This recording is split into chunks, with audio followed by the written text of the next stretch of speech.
আমাকে কিস্তি ভাই বললি সংসার চলবো নি কসে। শুনেন শুনে নহে গো ভাবি, বাড়িতে আছেন নাকি?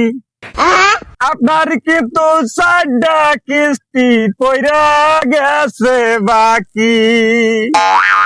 আজকে কিস্তি না নিয়ে গেলে আমার তো চাকরি থাকবো না ভাবি, বলি যে আপনার গো। শুনে শুনে নহে গো ভাইজান, বলি যে তোমারে আজকে কিন্তু কিস্তির পয়সা ভাইজান নাই গায় আমার কাছে। এত জ্বালা কেমনে সহ্য করি,